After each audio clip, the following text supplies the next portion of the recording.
My sister Haley didn't even look me in the eye when she handed me the invitation to her engagement party. She just adjusted her ring light and told me that my peasant vibe and distressing facial features would ruin the $50,000 old money aesthetic she was curating for her 3 million followers. It's nothing personal, Abigail, she sighed, checking her reflection in her phone. But this party is a brand deal. You're just not on brand. My parents stood behind her, nodding like her personal security team, telling me I should be supportive of Haley's career. They didn't realize that Haley's entire career and the very face she was so proud of was a house of cards I had built for her. She forgot that I'm not just her ugly sister. I'm the anonymous lead agent at Vantage Talent, the firm that secured her $200,000 contract with the luxury skincare line paying for her entire lifestyle. As she walked away to film a Get Ready With Me video about her perfect life, I pulled out my laptop. I didn't cry. I didn't beg. I just sent a high-priority email to the brand's CEO with a single attachment, the recording of Haley calling her own followers clueless ATM machines. While she was busy planning her grand entrance, I was busy hitting the delete button on her entire future to understand why my sister Haley thought she could treat me like a blemish on her aesthetic. You have to understand the dynamic of the Evans family. For years, I was the invisible wallet, the one who stayed in the back of the house while Haley occupied the spotlight.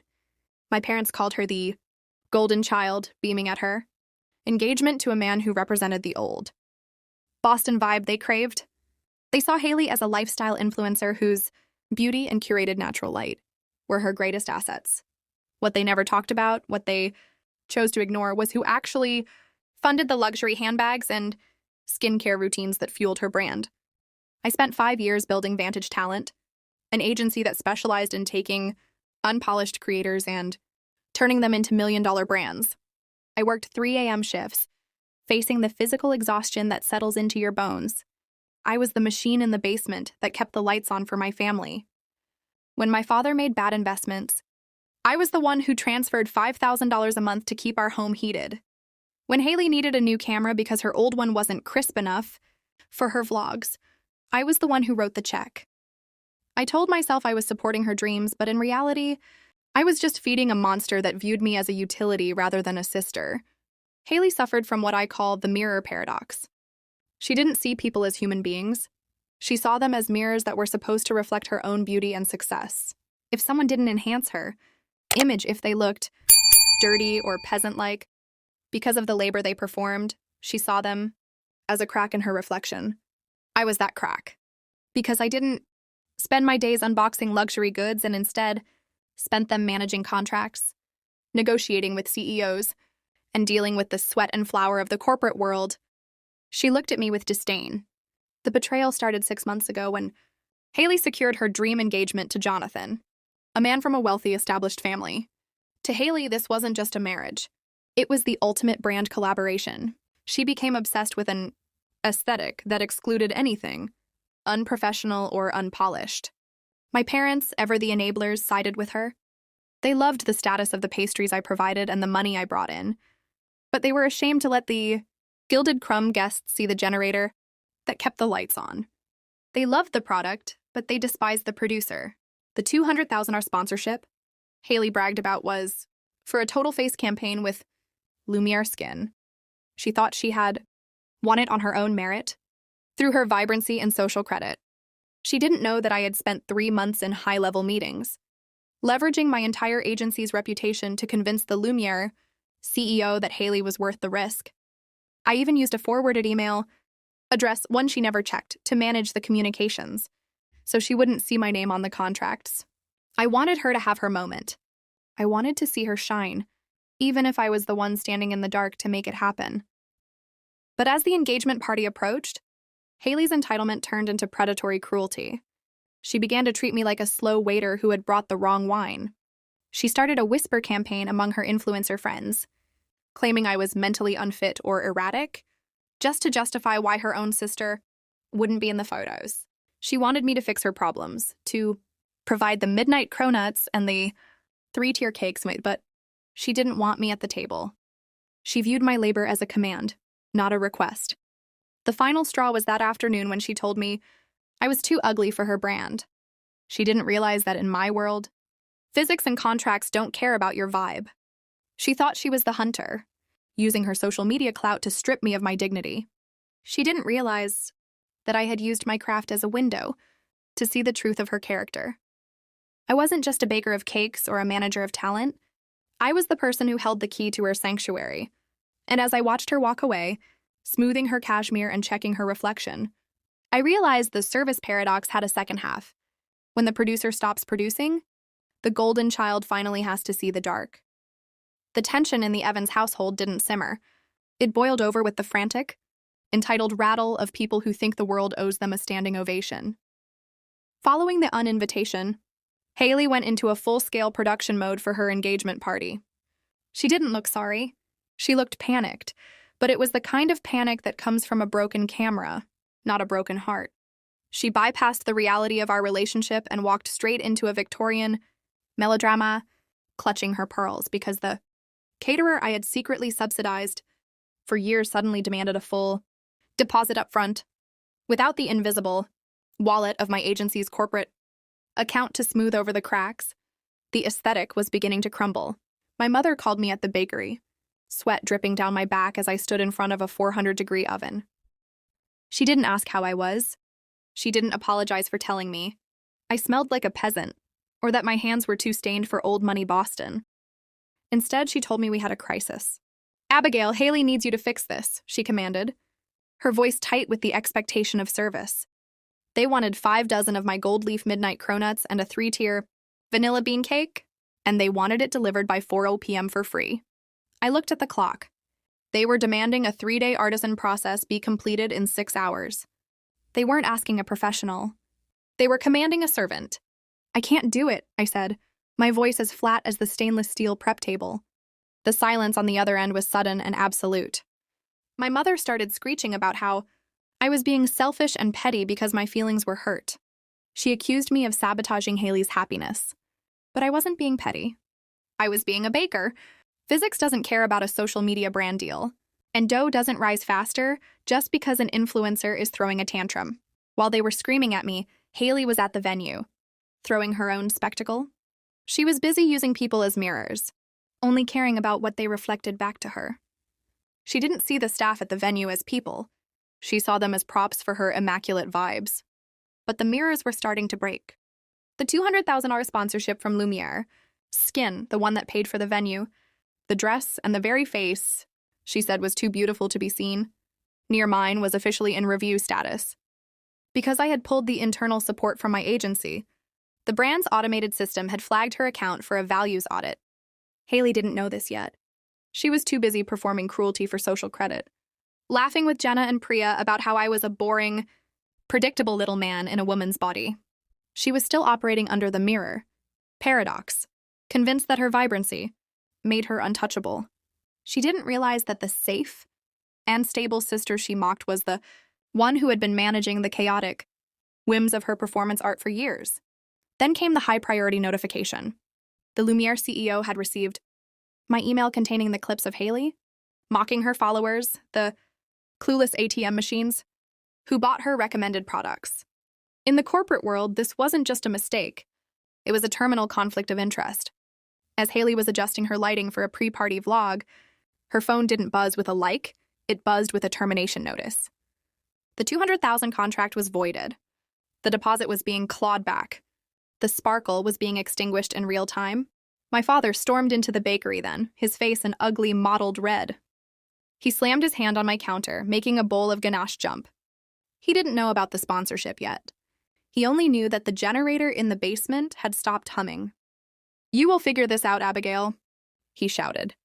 "I don't care if you have to buy them from somewhere else and repackage them. You are going to fix this for your sister." I looked at him, and for the first time, I didn't feel the weight of his expectations. I felt light. I reached behind my neck and untied my apron.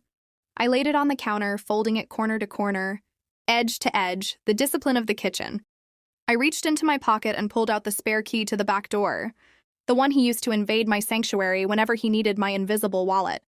I placed the key on top of the apron. "I'm clocking out," I said. The silence that followed was heavy and suffocating. I had already donated the morning's batch of cronuts to the women's shelter. The cupboard was bare. There wasn't a crumb left for them. As I walked past him toward the door, I felt the icy air of the Boston street filling my lungs. Behind me, the bakery smelled like burnt sugar and regret. But out here, the air was finally clean. The engagement party was supposed to be the old Boston coronation of Haley Evans, but it felt more like a sinking ship. By 6 p.m., the aesthetic was in a state of catastrophic failure. The caterer, sensing the financial shift when my agency's corporate card was declined, had refused to set up the dessert station. Haley stood in the center of the venue, her ivory silk dress shimmering under the chandeliers, but her face was a mask of rising panic. Her phone was no longer a tool for clout. It was a weapon that kept firing alerts about her Lumiere skin termination. The power flip didn't happen with a shout. It happened with a single, high-status entrance. Jonathan, the billionaire hotel mogul she was supposed to marry, walked into the room. Haley rushed toward him, aiming for a picture-perfect embrace for her photographer. But Jonathan didn't hug her back. He sidestepped her with a fluid motion that made her look like an intruder in her own party. He wasn't looking at her silk dress or her total face campaign results. He was looking at the woman standing calmly by the exit. Me. "Abigail," he said, his voice deep and cutting through the murmurs of the crowd. He didn't see a peasant or an ugly sister. He saw the only reason his Paris hotels had a 5-star breakfast rating. He walked right past my parents, who were shrinking into the corner, and stood in front of me with a reverence that silenced the entire room. "I've been trying to find the owner of Vantage Talent for months to finalize our global partnership," Jonathan said, ignoring Haley's frantic attempts to grab his arm. "I saw the last name on the gala guest list and hoped it was you. Your agency is the only reason my luxury brand remains relevant to the next generation." The air left the room. Haley made a high-pitched sound of pure disbelief. "Jonathan, what are you talking about?" "She's just a baker." "She's my boring, invisible sister." Jonathan turned slowly, his expression shifting to a look of profound distaste.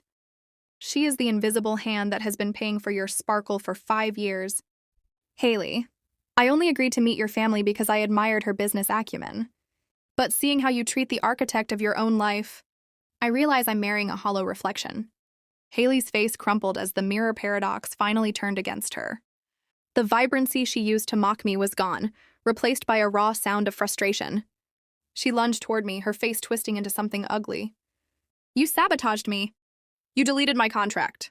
You ruined my brand because you're jealous." I didn't move.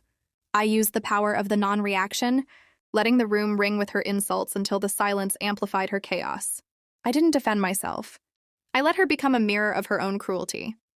My father stepped forward trying to salvage the situation, but his bluster had evaporated now that his leverage was gone. He realized he had just lost his invisible wallet and his punching bag in the same 5-minute span. "I didn't ruin your life, Haley," I said, my voice quiet but cutting through her screaming. "I just stopped paying for the facade. I'm not your storage unit or your machine in the basement anymore. I'm the landlord of your career, and your lease just expired." Jonathan looked at her one last time, then at me. "I think I'm going to get a coffee," I said to him, turning my back on the aesthetic, the toxic circus, and the sister who thought I wasn't enough. Jonathan didn't hesitate. He turned his back on the fiancé and the curated natural light. "After you," he said. As we walked out, the bells of the venue chimed one last time, marking the end of the show and the beginning of the fallout. The fallout from the engagement party didn't just stay in the social columns. It moved into the sterile, high-ceilinged conference rooms of Vantage Talent. Within 48 hours, the aesthetic Haley had cultivated was under a forensic audit. Because she had filed a desperate, bad faith lawsuit claiming I had stolen her sponsorship money, she forced my hand. She wanted to prove in court that she was the brand and I was merely her assistant. Instead, she opened the door for my legal team to show the world the receipts of her parasitism. I sat across from Haley and my parents in a room that smelled of expensive leather and cold reality. Haley had tried to dress for the part of the wronged victim, a soft, cream-colored set meant to look innocent, but the dark circles under her eyes told a different story. Without the Lumiere skin contract, the credit cards I had subsidized were being frozen one by one.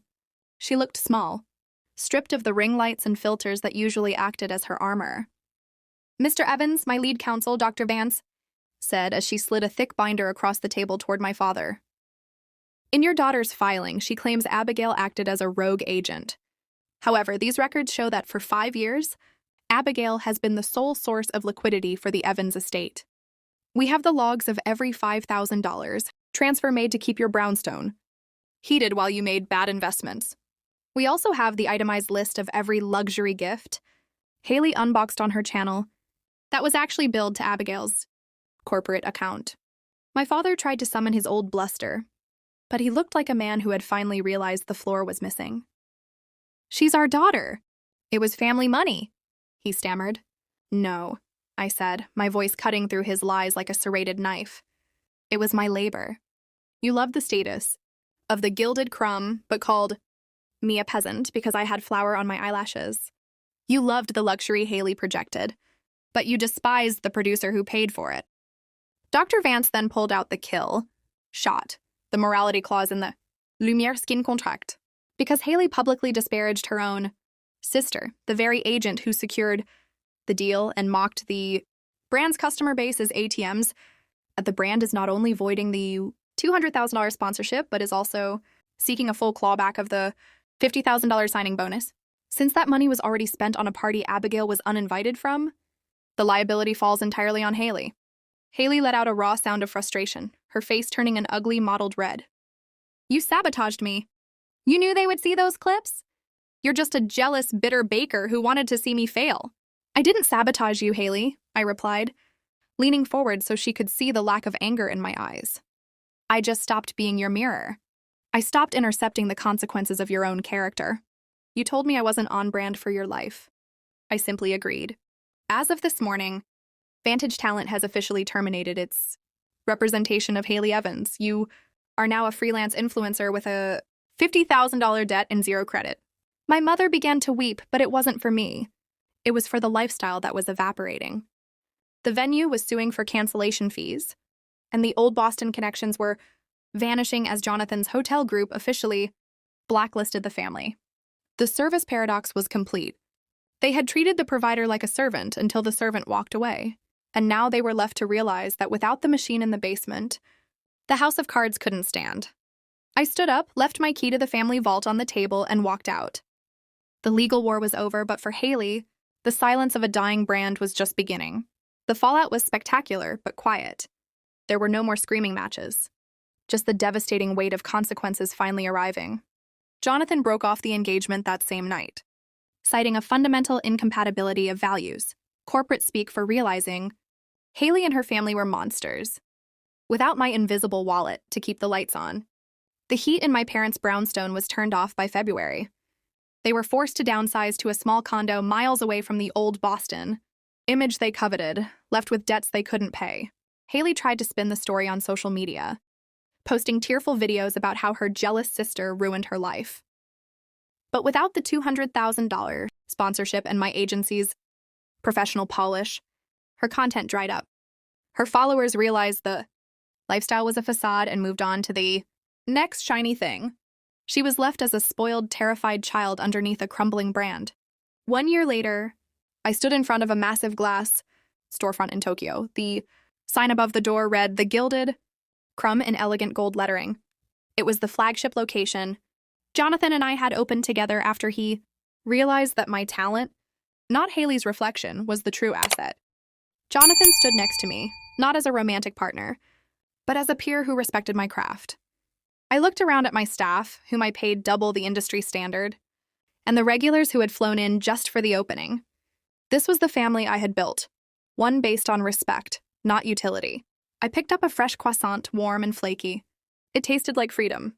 I had spent my life as the machine in the basement, but I had finally turned off the switch for those who wanted to leave me in the dark.